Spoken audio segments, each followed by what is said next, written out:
যদি কোনো প্রকার দাগ থাকে সেটা কিভাবে আপনি ফটোশপের মাধ্যমে হটিয়ে দেবেন বা কিভাবে ফটোশপের মাধ্যমে আপনি সরিয়ে দেবেন, আজকে এই ভিডিওটা প্রথম থেকে শেষ পর্যন্ত দেখলে আপনি শিখতে পেরে যাবেন।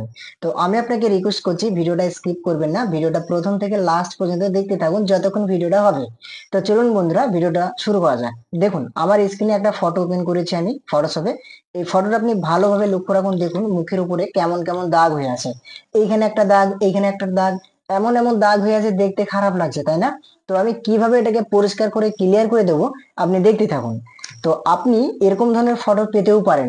দেখবেন অনেক সময় আমাদের কাস্টমার আসে, তাদের মুখে এরকম ব্রণের দাগ থাকে। এবার যখন আমরা ফটোটা তুলি, ফটোটাকে এডিট করার সময় দেখি দাগ আছে, দেখতে খারাপ লাগে, তখন কাস্টমারটা বলে যদি আপনি পারেন তাহলে ওটাকে মুছে দেন, অনেকজন বলে তাই না? তো আমরা যারা নতুন আছি তারা তো বুঝতে পারি না যে কিভাবে মুছবো। তো ভিডিওটা দেখতে থাকুন, আপনি শিখে যাবেন বন্ধু। আপনি কি করবেন, প্রথমত ওই ফটোটাকে ওপেন করবেন। ওপেন করার পরে আপনি টুলবারে চলে আসবেন, এটা হচ্ছে টুলবার। তো যে কোনো কাজ করতে গেলে আপনাকে এই টুলবারে আসতেই হবে, এখান থেকে আপনাকে কাজ নিতে হবে, ঠিক আছে? তো এই টুলবারে এসে আমি আপনাকে দেখাই। প্রথমত এরকম ভাবে আপনার টুলটা থাকবে। যদি আপনি ফটোশপ 7.0 ইউজ করেন অথবা যে কোনো ফটোশপ যদি আপনি ইউজ করেন, আপনি টুলবারে এসে এই যে এখানে দেখুন হেলিং ব্রাশ টুল বলে একটা টুল দেওয়া আছে তাই না? তো হেলিং ব্রাশ টুল, এইখানে আপনি মাউসের রাইট বাটনে ক্লিক করবেন, দেখবেন এরই ভিতরে আবারও একটা টুল আছে প্যাচ টুল বলে, ঠিক আছে? তো আপনি প্যাচ টুলটাই ক্লিক করবেন। দেখুন বন্ধুরা, মুখে ব্রণ মোছা অনেক পদ্ধতি আছে। তো আমার যে পদ্ধতিটা ভালো লেগেছে বা আমি যেটা ইউজ করি সেটা আমি আপনাকে দেখাচ্ছি, বা আপনার জন্য যেটা ইজি হবে সেটা আমি দেখাচ্ছি, ঠিক আছে? তো দেখুন বন্ধুরা, এখান থেকে আপনি এই প্যাচ টুলটা নেবেন। নেওয়ার পরে কি করবেন, ফটোটাকে জুম করে দিই, নইলে বুঝতে পারবেন না, জুম করবেন। জুম করার পরে এখানে আপনি একটা চালাকি করবেন। কি চালাকি, আমি আপনাকে শিখিয়ে দিচ্ছি কিভাবে মুছতে হয়। তো দেখবেন সব জায়গায় তো ব্রণের দাগ নেই, সব জায়গায় কি আছে, পুরো মুখটায় কি ব্রণ ভর্তি? ভর্তি নেই, কিছু অংশ ভালোও আছে। তো আপনি কি করবেন, এই ভালো অংশের উপরে মাউস পয়েন্টারটা নিয়ে এসে মাউসের বাঁদিকের সুইচে ক্লিক করে ড্র্যাগ করে গোল করে একটা কেটে নেবেন, ঠিক আছে? ভালো অংশের উপর কিন্তু। তো আমি এতটুকু কাটলাম, কেটে নিয়ে আপনি মাউস পয়েন্টারটাকে ছেড়ে দেবেন, ছেড়ে দিলেন। এবার কি করবেন, এই যে গোল হয়ে গেল দেখেন, এই গোলটার উপরে মাউস পয়েন্টারটা নিয়ে এসে ড্র্যাগ করে ধরে এই খারাপ অংশের উপরে ছেড়ে দেবেন। তাহলে কি হলো দেখুন, এই ভালো অংশটা খারাপ অংশের উপরে বসে গেল, ব্রণটা চলে গেল। বুঝতে পেরেছেন দেখুন কেমন ভাবে হলো?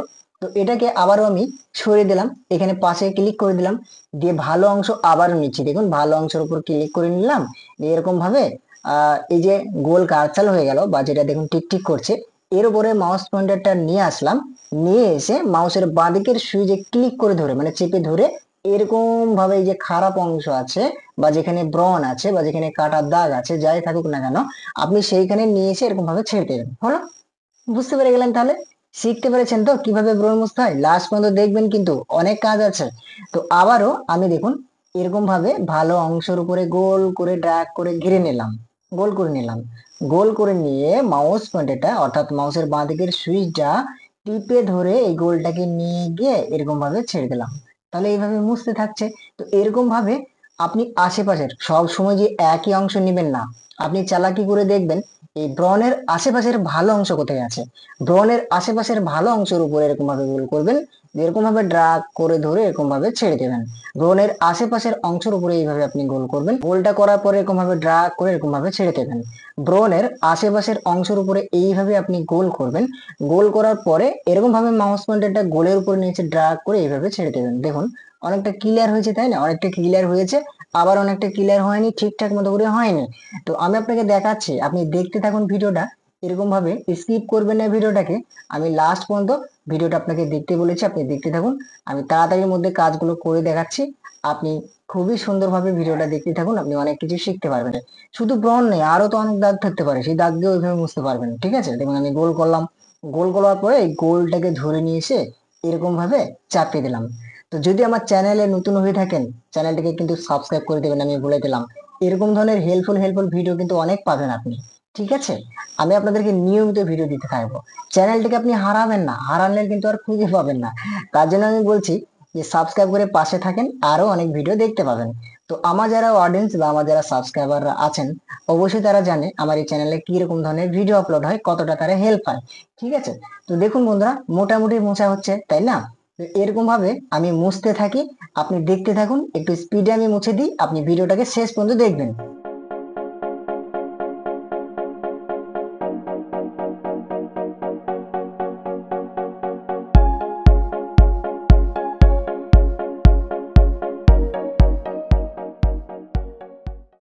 আচ্ছা বন্ধু, এবার আপনি দেখুন তো আগে কেমন ছিল ফটোটা আর এখন কেমন হয়ে গেছে। মোটামুটি ক্লিয়ার হয়ে গেছে তাই না? মোটামুটি ক্লিয়ার বলতে একবারে কিন্তু পুরো ক্লিয়ার দেখাচ্ছে না, কিছু কিছু অংশ ঝাপসা ঝাপসা হয়ে আছে তাই না? সেটাও আমি ঠিক করে দিচ্ছি, দেখুন আপনি আগে কেমন হয়ে আছে। তো বন্ধুরা এইভাবে ব্রণ মুছবেন, দিয়ে তারপরে শেষে যে কাজটা আপনি করবেন আমি আপনাকে দেখাই। দেখুন কিছু কিছু অংশ কেমন কেমন কালারিং হয়ে আছে তাই না? তো পুরো মুখটাকে এক কালার করতে হবে, তবেই না ফটোটা ভালো লাগবে। তো পুরো মুখটাকে এক কিভাবে কালার করবেন আমি আপনাকে দেখাই। তো তার জন্য আপনি আবারও টুল বারে আসবেন। টুল বারে এসে এবার আপনি ব্রাশ টুলটা সিলেক্ট করবেন, এই যে এখানে ব্রাশ টুল, এই ব্রাশ টুলের উপরে ক্লিক করবেন। ক্লিক করে এখানে আপনি অপাসিটিতে 43 অথবা 45 রাখবেন। ফ্লদেও আপনি 40 অথবা 42 রাখবেন। রাখার পরে কি করবেন, অল্ট প্রেস করে দেখবেন যে অংশটা আপনার ভালো লাগছে ওইখানে আপনি অল্ট প্রেস করে একবার ক্লিক করবেন। আমি ক্লিক করলাম অল্ট প্রেস করে। এরকম ভাবে এই সার্কেল যেটা আছে এটা ভালোভাবে বড় করে নিয়ে এরকম ভাবে সুন্দর করে ঘষতে থাকবেন। দেখুন মুখের পুরো অংশ কিন্তু সব এক হয়ে যাচ্ছে। আবারও এই ভালো অংশের উপর অল প্রেস করে ধরে এরকম ভাবে আপনি নিজে নিজে করবেন, দেখবেন বুঝতে পারবেন। ঠিক আছে, দেখুন এরকম ভাবে ক্লিক করে করে দেখুন কেমন লাগছে। এবার কিন্তু সব মিলে যাচ্ছে, যে অংশগুলো আপনার আলাদা আলাদা কালারিং লাগছিল, ছাপ কালো লাগছিল, সেটা কিন্তু সব এক হয়ে গেল তাই না? দেখুন, তাই তো মনে হচ্ছে। তো আপনাকে যখন ফটোটা দেবে কোনো কাস্টমার, তখন তো এরকম দু একটাও থাকতে পারে ব্রণ। তো আপনি ওইভাবে মুছবেন যেভাবে আমি আপনাকে দেখালাম, ঠিক আছে? তো দেখুন বন্ধুরা, এবার ফটোটা দেখুন কেমন হয়ে গেছে। তো ভিডিওটা দেখে যদি একটু উপকার হয়ে থাকে অবশ্যই একটা লাইক করে জানাবেন। আর যদি কোনো কিছু বলার থাকে কমেন্ট করে জানাবেন, ঠিক আছে বন্ধু?